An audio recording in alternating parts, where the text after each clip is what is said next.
எல்லோருக்கும் இனிய வணக்கம். இந்த வீடியோவில் பார்க்க போகிற டாபிக் தலைப்பு வடகொரியா நாடு, நார்த் கொரியா பற்றி இந்த வீடியோவில் நம்ம முழுமையாக பார்க்க போகிறோம். பல சுவாரஸ்யமான விஷயங்கள்லாம் இந்த வீடியோவில் இருக்குது. தொடர்ச்சியாக பாருங்கள். வாங்க நம்ம வீடியோக்குள்ளே போகலாம். வடகொரியா 1948ஆம் ஆண்டு அதிகாரப்பூர்வமாக உருவானது. இது இரண்டாம் உலகப் போருக்கு பிறகு கொரிய தீபகற்பம் பிரிக்கப்பட்டதில் இருந்து தோன்றியது. வடகொரியாவின் அதிகாரப்பூர்வ பெயர் democratic people's republic of Korea, DPRKன்னு சொல்லுவாங்க. இதன் தலைநகரம் பியாங்யாங் ஆகும். வடகொரியாவின் தலைநகரமான பியாங்யாங் மிகப்பெரிய நகரம் மற்றும் அரசியல், கலாச்சார, பொருளாதார மையமாக இது திகழ்கிறது. இந்நகரில் வசிக்க அந்நாட்டு அரசாங்கத்தின் நேரடி அனுமதி தேவை. பெரும்பாலும் அரசாங்கத்திற்கு விசுவாசமானவர்கள் மற்றும் உயர்மட்ட அதிகாரிகளுக்கு மட்டுமே இங்கு வசிக்க அனுமதி வழங்கப்படுகிறது. கிங் உல் சங் வடகொரியாவின் முதல் தலைவராக இருந்தார். அவர் உருவாக்கிய ஜூச்சே என்ற சுய நிறைவு கொள்கை நாட்டின் முக்கிய அடிப்படையாக உள்ளது. ஜூச்சே என்பது வடகொரியாவின் அதிகாரப்பூர்வ அரசியல் சித்தாந்தமாகும். இதன் பொருள் தன்னம்பிக்கை என்பதாகும். ஒரு நாடு அரசியல், பொருளாதாரம் மற்றும் இராணுவம் என அனைத்து துறைகளிலும் மற்ற நாடுகளை சாராமல் சுயமாக இயங்க வேண்டும் என்பது இதன் அடிப்படை. இக்கொள்கையை வடகொரியாவின் முதல் தலைவருமான கிங் உல் சுங் 1950களில் அறிமுகப்படுத்தினார். 1950 முதல் 1953 வரை கொரியா போர் இந்த நாட்டின் வரலாற்றில் முக்கியமான நிகழ்வாகும். இந்நாடு உலகில் மிகவும் மூடப்பட்ட நாடுகளில் ஒன்றாக கருதப்படுகிறது. ரொம்ப மர்ம தேசமாக இந்த நாடு இருக்கு. இன்று வரை கிங் சாங் ஹூன் தலைமையில் அரசு செயல்பட்டு வருகிறது. இந்நாட்டின் தேசிய சின்னம் சிவப்பு நட்சத்திரம். அடுத்தது வடகொரியாவின் மொழி மற்றும் நாணயம், லாங்குவேஜ் அண்ட் கரன்சி. வடகொரியாவின் அதிகாரப்பூர்வ மொழி கொரிய மொழியாகும். இந்த மொழி நாடு முழுவதும் ஒரே மொழியாக பயன்படுத்தப்படுகிறது. வடகொரியாவில் பேசப்படும் கொரிய மொழி தென் கொரியாவிலிருந்து சில சொற்கள் மற்றும் உச்சரிப்பில் வேறுபடுகிறது.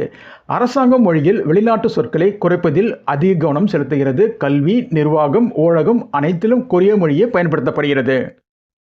வடகொரியாவின் நாணயம் பார்க்கும்போது, கரன்சி பார்க்கும்போது, வடகொரியாவின் நாணயம் வடகொரிய வான் ஆகும். இந்த நாணயம் நாட்டின் உள்ளக பயன்பாட்டிற்காக மட்டுமே அதிகமாக பயன்படுத்தப்படுகிறது. இப்போ வடகொரியாவின் பரப்பளவு மற்றும் எல்லைகள், ஏரியா அண்ட் இட்ஸ் பார்டர், அது பார்த்தலாம். வடகொரியாவின் மொத்த பரப்பளவு சுமார் 1,20,540 சதுர கிலோமீட்டர் ஆகும். இது ஏறக்குறைய தமிழ்நாட்டின் பரப்பளவிற்கு நிகரானது. அதாவது தமிழ்நாட்டின் பரப்பளவு பார்க்கும்போது 1,38,058 சதுர கிலோமீட்டர். இது ஆசியாவின் கிழக்கு பகுதியில் அமைந்துள்ளது. இந்த நாடு கொரிய தீபகற்பத்தின் வடக்கு பகுதியில் உள்ளது. வடகொரியாவின் வடபகுதியில் சீன நாட்டு எல்லையாக உள்ளது. வடகிழக்கில் ரஷ்ய நாட்டுடன் சிறிய எல்லையை பகிர்கிறது. தெற்கில் தென் கொரிய நாட்டுடன் எல்லை அமைந்துள்ளது. இந்த இரு கொரியாவையும் பிரிப்பது டீமிலிட்டரைஸ்டு ஜோன், DMZ எனப்படும் பாதுகாப்பு பகுதியாகும். மேற்கில் எல்லோ சி மற்றும் கிழக்கில் சி ஆஃப் ஜப்பான் அமைந்துள்ளது. நாட்டின் பெரும்பகுதி மலைப்பாங்கான நிலப்பரப்பாக உள்ளது. வடகொரியாவின் விசித்திரமான சட்டங்கள் மற்றும் கட்டுப்பாடுகள். உலகில் மிகவும் கட்டுப்பாட்டில் உள்ள நாடுகளில் வடகொரியாவும் ஒன்று. இங்கு தலைவரை அவமதித்தல் குற்றம். தலைவர் குடும்பத்தினரை அவமதிப்பது இங்கே கடுமையான குற்றமாக பார்க்கப்படுகிறது. வெளிநாட்டு ஊடகங்களுக்கு இங்கே தடை. வெளிநாட்டு செய்தி, டிவி, ரேடியோ, இணையதளம் பார்க்கவோ கேட்பதோ இங்கே குற்றமாகும். அரசு வழங்கும் இணையம் மட்டுமே இங்கு பயன்படுத்த அனுமதி. வெளி உலக இணையம் தடை செய்யப்பட்டுள்ளது. தலைவரின் படம் கட்டாயம். வீடு, பள்ளி, அலுவலகம், கடைகள் எல்லாவற்றிலும் தலைவரின் படம் வைக்க வேண்டும். அப்படி வைக்க தவறினால் அவர்களுக்கு சிறை தண்டனை உண்டு. எந்தவித மத வழிபாடும் அனுமதி இல்லை. மதம் பின்பற்றுவோருக்கு குற்றமாகும். மீறினால் சிறை தண்டனை உண்டு. இரவு நேரங்களில் வெளியே செல்வது தடை. ஒரு குறிப்பிட்ட நேரத்திற்கு பிறகு வெளியே செல்ல அனுமதி இல்லை. வெளிநாட்டு உடைகளுக்கு தடை. ஜீன்ஸ், மினிஸ்கர்ட், வெளிநாட்டு நாகரிக உடைகளுக்கு இங்கு முற்றிலும் தடை விதிக்கப்பட்டுள்ளது. வடகொரியாவில் மக்கள் தங்களுக்கு பிடித்தவாறு முடி வெட்டக் கொள்ள முடியாது. அரசாங்கத்தால் அங்கீகரிக்கப்பட்ட குறிப்பிட்ட ஹேர் ஸ்டைலை மட்டுமே பின்பற்ற வேண்டும். ஆண்கள் தங்கள் முடியை 2 முதல் 5 சென்டிமீட்டர் நீளத்திற்கு வைத்திருக்க வேண்டும். முதியோர்களுக்கு மட்டும் 7 சென்டிமீட்டர் வரை அனுமதி உண்டு. பெண்களுக்கான விதிகள்: திருமணமான பெண்கள் கொட்டையான முடியையும், திருமணமாகாத பெண்கள் சற்று நீளமான அல்லது பின்னல் போன்ற அலங்காரத்தையும் வைத்துக்கொள்ள அனுமதிக்கப்படுகிறார்கள். அரசு அனுமதிக்காத புத்தகங்கள், ஆவணங்கள் வைத்திருக்க முடியாது. மீறினால் சிறை தண்டனை உண்டு. அரசு அனுமதி இல்லாமல் நாட்டை விட்டு வெளியே செல்ல முடியாது. இந்த சட்டங்கள் மற்றும் கட்டுப்பாடுகள் மக்களின் சுதந்திரத்தை கட்டுப்படுத்தி அரசின் அதிகாரத்தை நிலைநிறுத்த உருவாக்கப்பட்டவை. கட்டுப்பாடு தான் இங்க சுதந்திரம், விசுவாசம் தான் இங்கு வாழ்க்கை. இப்போ நார்த் கொரியாவோட அதாவது வட கொரியாவுடைய பொருளாதாரம் எப்படி இருக்குன்றது பார்த்தலாம். நீண்ட கால தேக்க நிலைக்கு பிறகு 2026 வட கொரியாவின் பொருளாதாரம் மெல்ல மெல்ல மீண்டு வருவதற்கான அறிகுறிகள் தென்படுவதாக தகவல்கள் தெரிவிக்கின்றன.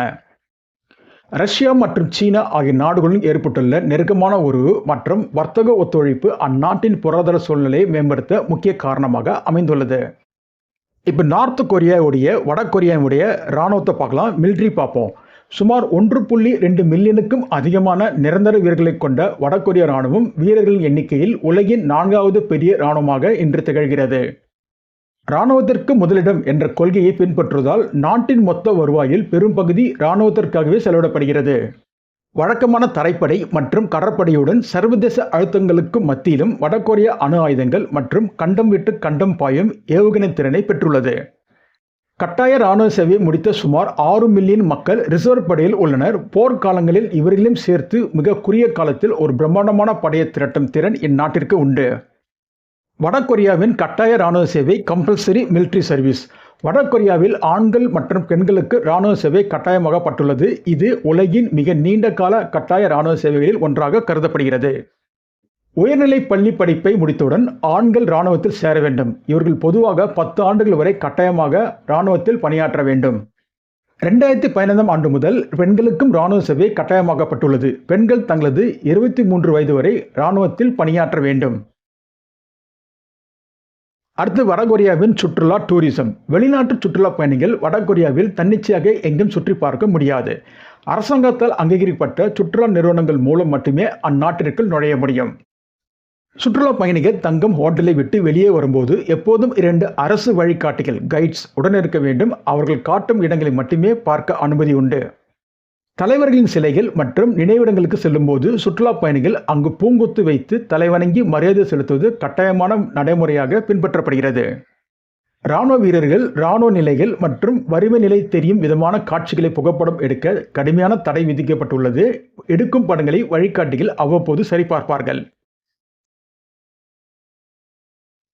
அடுத்தது வடகொரியாவின் கட்டாய வாக்களிப்பு மேண்டேட்டரி ஓட்டிங். வடகொரியாவில் 17 வயது நிரம்பிய அனைத்து குடிமக்களும் தேர்தலில் வாக்களிப்பது கட்டாயமாகும். பொதுவாக அங்கு 99%க்கும் அதிகமான வாக்குகள் பதிவாகும். ஒவ்வொரு தொகுதியிலும் தேர்தல் ஆணையத்தால் அங்கீகரிக்கப்பட்ட ஒரே ஒரு வேட்பாளர் மட்டுமே போட்டியிடுவார். மக்கள் அந்த வேட்பாளருக்கு ஆதரவாக மட்டுமே வாக்களிக்க முடியும். தேர்தலை அரசாங்கம் ஒரு மக்கள் தொகை கணக்கெடுப்பாகவும் பயன்படுத்துகிறது. வாக்களிக்க வராதவர்களை கண்டறிவதன் மூலம் யாராவது நாட்டை விட்டு தப்பிச் சென்றிருக்கிறார்களா என்பதை அரசு உறுதி செய்கிறது. வாக்களிப்பது தேசிய கடமையாக கருதும் வடகொரியா இதனை தனது நாட்டின் ஒற்றுமையையும் தலைவருக்கு மக்கள் காட்டும் விசுவாசத்தையும் உலகிற்கு பறைசாற்றும் ஒரு நிகழ்வாக நடத்துகிறது. அடுத்தது வடகொரியாவின் தலைவர்களின் சிலை ஸ்டாச்சூஸ் ஆஃப் லீடர்ஸ். வடகொரியா முழுவதும் அந்நாட்டின் நிறுவனர்களான கிம் உல் சுங் மற்றும் கிம் ஜோங் ஹில் ஆகியோரின் ஆயிரக்கணக்கான சிலைகள் மற்றும் நினைவிடங்கள் நிறுவப்பட்டுள்ளன. தலைநகர் பியோங்யாங்கில் உள்ள மன்சுடே மலையில் அமைந்துள்ள இரு தலைவர்களின் 20 மீட்டர் உயரமுள்ள வெண்கல சிலைகள் மிகவும் புகழ்பெற்றவை. இந்த சிலைகளை கடந்து செல்லும் குடிமக்கள் மற்றும் சுற்றுலா பயணிகள் சில நிமிடங்களுக்கு நின்று தலை வணங்கி மரியாதை செலுத்துவது கட்டாயமான நடைமுறையாகும். தலைவர்களின் சிலைகளை புகைப்படம் எடுக்கும்போது சிலையின் முழு உருவம் தெரியும்படி மட்டுமே எடுக்க வேண்டும். ஒரு பகுதி மற்றும் உதாரணமாக முகம் மட்டும் புகைப்படம் எடுப்பது அங்கு அனுமதிக்கப்படுவதில்லை. அடுத்தது வடகொரியாவின் வாழ்க்கை முறை மற்றும் சமூகம் லைஃப் ஸ்டைல் அண்ட் சொசைட்டி. ஒவ்வொரு குடிமகனும் அரசின் சட்ட திட்டங்களுக்கு உட்பட்டே வாழ வேண்டும். உடை, சிகை, அலங்காரம் முதல் அன்றாட நடவடிக்கைகள் வரை அனைத்திலும் அரசின் வழிகாட்டுதல்கள் உண்டு. இளைஞர்கள் மற்றும் இளம் பெண்கள் குறிப்பிட்ட ஆண்டுகள் இராணுவத்தில் அல்லது அரசு பணியில் கட்டாயமாக பணியாற்ற வேண்டும். ரேடியோ, தொலைக்காட்சி மற்றும் செய்தித்தாள்கள் அனைத்தும் அரசின் கட்டுப்பாட்டில் மட்டுமே இருக்கும். வெளிநாட்டு திரைப்படங்கள் அல்லது கலாச்சாரங்களுக்கு உதாரணமாக தென்கொரிய நாடகங்கள் கடுமையான தடைகள் இங்கு உள்ளன. சமூகத்தில் தனிமனித விருப்பங்களை விட கூட்டு செயல்பாடுகளுக்கு முக்கியத்துவம் அளிக்கப்படுகிறது. பொது இடங்களை சுத்தம் செய்வது முதல் அரசு விழாக்கள் வரை அனைத்து மக்கள் குழுக்களாக சேர்ந்து செய்வார்கள். கடைசியாக வடகொரியாவின் ஆச்சரியமான மற்றும் சுவாரஸ்யமான தகவல்கள் இன்ட்ரெஸ்டிங் ஃபேக்ட்ஸ் அண்ட் சர்ப்ரைசஸ். வடகொரியா உலகளாவிய காலண்டருக்கு பதிலாக அதன் நிறுவனர் கிம் உல் சுங் பிறந்த ஆண்டிலிருந்து இவர் 1912 பிறந்தார் தொடங்கும் சூச்சிய காலண்டரை பின்பற்றுகிறது. இரவு நேரங்களில் விண்வெளியில் இருந்து பார்த்தால் அண்டை நாடுகளுடன் ஒப்பிடும்போது வடகொரியா பெரும்பாலும் இருளில் மூழ்கி காணப்படும் அளவுக்கு அங்கு மின்சார தட்டுப்பாடு நிலவுகிறது. வாரிசு அரசியல். அதிபர் கிம் ஜாங் உன் மகள் கிம் ஜூ ஹே வாயில நுழைமடுது 2026 அரசு விழாக்களில் அதிக அளவில் பங்கேற்று வருகிறார். இது அவரே அடுத்த வாரிசு என்ற எதிர்பார்ப்பை உலக நாடுகளிடையே அதிகரித்துள்ளது. ஒருவர் தவறு செய்தால் அவரது குடும்பத்தில் உள்ள 3 தலைமுறையினரின் பெற்றோர் மற்றும் குழந்தைகள் உட்பட தண்டிக்கப்படும் அல்லது சிறைக்கு அனுப்பப்படும் கொடூரமான சட்டம் இன்றும் நடைமுறையில் உள்ளது.